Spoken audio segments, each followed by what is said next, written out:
शहीद भगत सिंह की जीवनी। भारत के सबसे प्रभावशाली क्रांतिकारियों की सूची में भगत सिंह का नाम सबसे पहले लिया जाता है। जब कभी भी हम उन शहीदों के बारे में सोचते हैं जिन्होंने देश की आजादी के लिए अपने प्राणों की आहुति दे दी, तब हम बड़े गर्व से भगत सिंह का नाम लेते हैं। 1929 में उन्होंने लाला लाजपत राय की मौत का बदला लेने के लिए ब्रिटिश असेंबली पर बम फेंके थे और इसी वजह से उन्हें 116 दिनों की जेल भी हुई थी। भगत सिंह को महात्मा गांधी की अहिंसा पर भरोसा नहीं था। 23 साल की आयु में उन्हें राजगुरु और सुखदेव को साथ में फांसी दे दी गई थी और मरते वक्त भी उन्होंने फांसी के फंदे को चूमकर मौत का खुशी से स्वागत किया था। तभी से भगत सिंह देश के युवाओं के लिए प्रेरणा स्रोत बन गए। पूरा नाम सरदार भगत सिंह किशन सिंह। जन्म 28 सितंबर 1907। जन्म बंगा, जिला लायलपुर, अभी पाकिस्तान में। पिता किशन सिंह, माता विद्यावती। शिक्षा 1923 में इंटरमीडिएट परीक्षा उत्तीर्ण की, विवाह नहीं किया। सरफरोशी की तमन्ना अब हमारे दिल में है, देखना है जोर कितना बाजुए कातिल में है।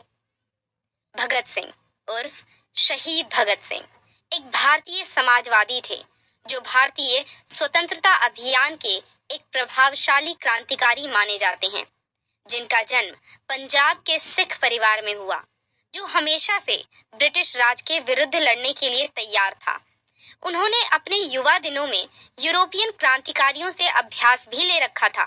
भगत सिंह अराजकतावादी और मार्क्सवादी विचारधाराओं से प्रभावित थे। उन्होंने अपने जीवन काल में कई क्रांतिकारी संस्थाओं के साथ मिलकर काम किया, जिसमें हिंदुस्तान रिपब्लिक एसोसिएशन भी शामिल है, जिसने 1928 में अपना नाम बदलकर हिंदुस्तान सोशलिस्ट रिपब्लिकन एसोसिएशन रखा। भगत सिंह का जन्म 1907 में किशन सिंह और विद्यावती को चाल नंबर 105 जीबी बंगा ग्राम जरवनवाला तहसील लायलपुर जिला पंजाब में हुआ, जो ब्रिटिश कालीन भारत का ही एक प्रांत था। उनका जन्म उसी समय हुआ था जब उनके पिता और उनके दो चाचा को जेल से रिहा किया गया था। उनके परिवार के सदस्य सिख थे, जिनमें से कुछ भारतीय स्वतंत्रता अभियान में सक्रिय रूप से शामिल थे और बाकी महाराजा रंजीत सिंह की सेना की सेवा कार्य किया करते थे। उनके पूर्वजों का ग्राम खटकर कलां था, जो नवा शहर पंजाब, अभी इसका नाम बदलकर भगत सिंह नगर रखा गया है, से कुछ ही दूरी पर था। उनका परिवार राजनीतिक रूप से सक्रिय था। उनके दादा अर्जुन सिंह हिंदू आर्य समाज की पुनर्निर्मिति के अभियान में दयानंद सरस्वती के अनुयायी थे। इसका भगत सिंह पर बहुत प्रभाव पड़ा। भगत सिंह के पिता और चाचा करतार सिंह और हरदयाल सिंह द्वारा चलाई जा रही गदर पार्टी के भी सदस्य थे। अरिजीत सिंह पर बहुत सारे कानूनी मुकदमे होने के कारण उन्हें निर्वासित किया गया, जबकि स्वरण सिंह की 1910 में लाहौर में ही जेल से रिहा होने के बाद मृत्यु हो गई। भगत सिंह उनकी आयु में दूसरे सिखों की तरह लाहौर की खालसा हाई स्कूल में नहीं गए थे, क्योंकि उनके दादा उन्हें ब्रिटिश सरकार की शिक्षा नहीं देना चाहते थे, जहां बाद में उन्हें दयानंद वैदिक हाई स्कूल में डाला गया, जो आर्य समाज की ही एक संस्था थी। 1919 में जब वे केवल 12 साल के थे, जलियांवाला बाग में हजारों निशस्त्र लोगों को मारा गया। जब वे 14 साल के थे, वे उन लोगों में से थे जो अपनी रक्षा के लिए या देश की रक्षा के लिए ब्रिटिशों को मारते थे। भगत सिंह ने कभी महात्मा गांधी के अहिंसा के तत्व को नहीं अपनाया। उनका यही मानना था कि स्वतंत्रता पाने के लिए हिंसक बनना बहुत जरूरी है। वे हमेशा से गांधी जी से अहिंसा के अभियान का विरोध करते थे, क्योंकि उनके अनुसार 1922 के चौरी चौरा कांड में मारे गए ग्रामीण लोगों के पीछे का कारण अहिंसक होना ही था। तभी से भगत सिंह ने कुछ युवाओं के साथ मिलकर क्रांतिकारी अभियान की शुरुआत की, जिसका मुख्य उद्देश्य हिंसक रूप से ब्रिटिश राज को खत्म करना था। 1923 में सिंह लाहौर के नेशनल कॉलेज में शामिल हुए, जहां उन्होंने दूसरी गतिविधियों में भी सहभाग लिया, जैसे कि नाटकीय समाज में सहभाग लेना। 1923 में पंजाब हिंदी साहित्य सम्मेलन द्वारा आयोजित निबंध स्पर्धा जीती, जिसमें उन्होंने पंजाब की समस्याओं के बारे में लिखा था। वे इटली के ग्यूसिपी माजिनी अभियान से बहुत प्रेरित हुए और इसी को देखते हुए उन्होंने मार्च 1926 में नौजवान भारत सभा में भारतीय राष्ट्रीय युवा संस्था की स्थापना की। बाद में वे हिंदुस्तान रिपब्लिक एसोसिएशन में शामिल हुए, जिसमें कई बहादुर नेता थे, जैसे चंद्रशेखर आजाद, राम प्रसाद बिस्मिल और शहीद अशफाक उल्लाह खान। भगत सिंह कहते हैं कि मेरा जीवन किसी श्रेष्ठ अभियान को पूरा करने के लिए हुआ है और यह अभियान देश को आजादी दिलाना ही है, और इस समय कोई भी व्यक्ति, कोई भी प्रलोभन मुझे मेरे लक्ष्य प्राप्ति से नहीं रोक सकता।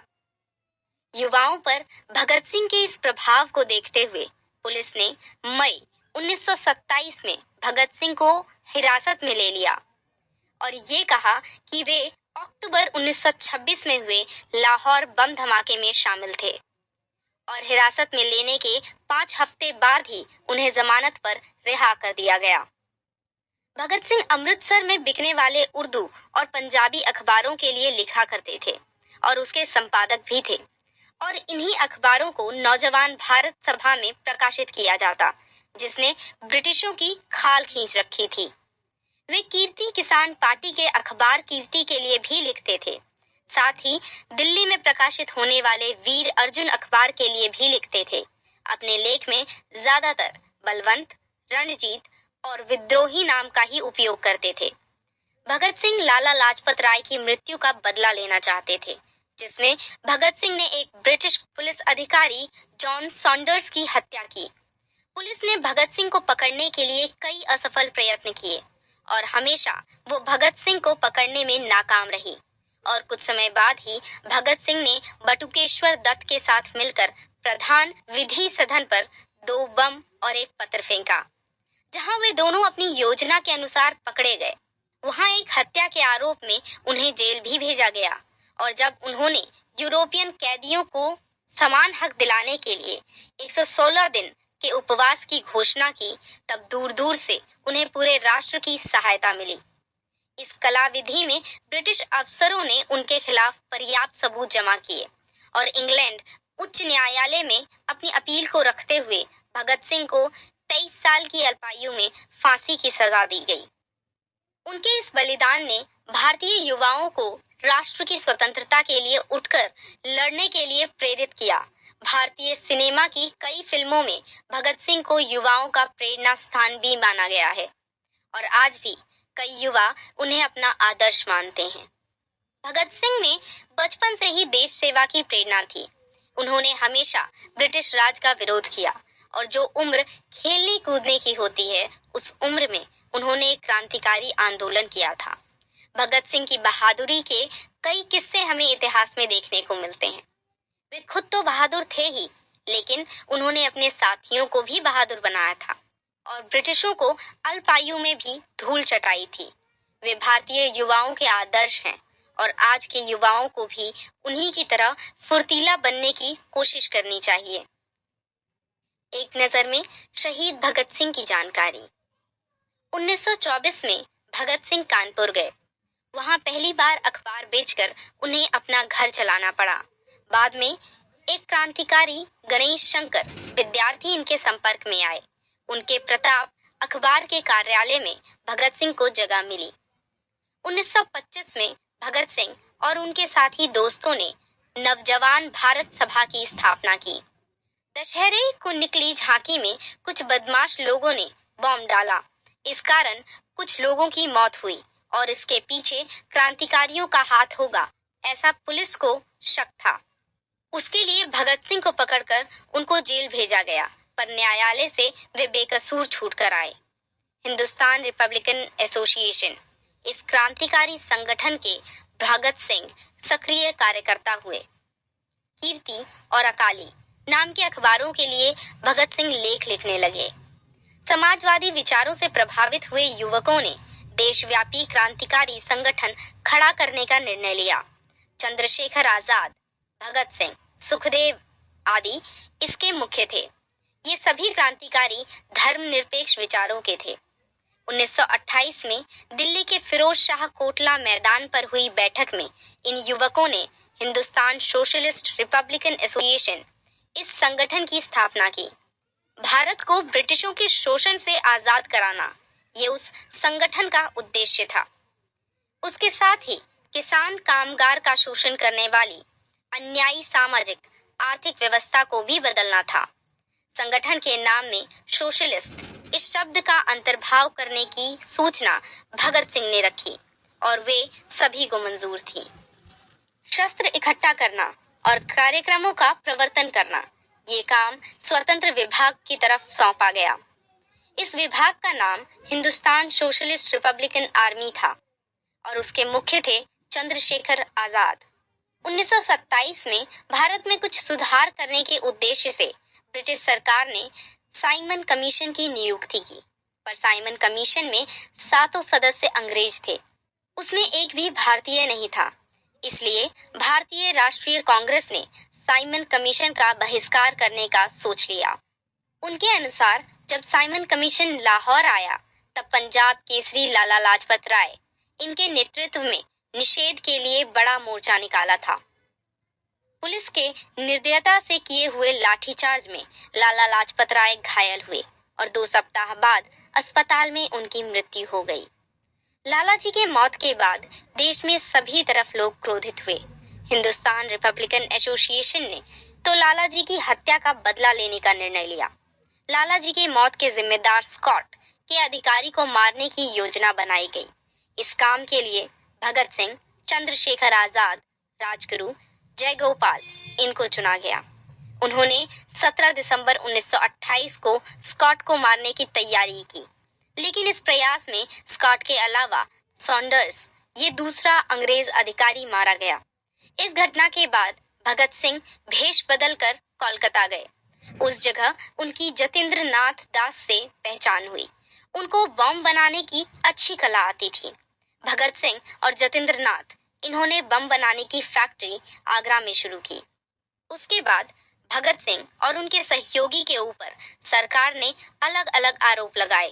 पहला आरोप उन पर कानून बोर्ड के हॉल में बम डालने का था।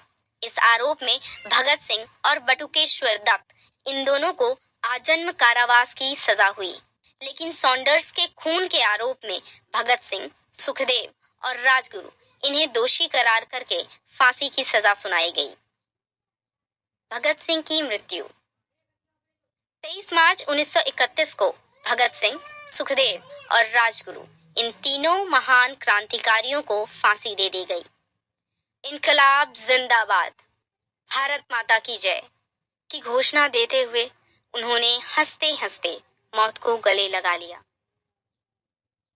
भगत सिंह के कुछ प्रसिद्ध वाक्य। सीने पर जो जख्म है सब फूलों के गुच्छे हैं, हमें पागल ही रहने दो डॉक्टर, हम पागल ही अच्छे हैं। मैं एक मानव हूं और जो कुछ भी मानवता को प्रभावित करता है उससे मुझे मतलब है। जिंदगी अपने दम पर जी जाती है, दूसरों के कंधों पर तो जनाजे निकलते हैं। सारे जहां से अच्छा हिंदुस्तान हमारा। ये जीवनी समाप्त। शहीद भगत सिंह।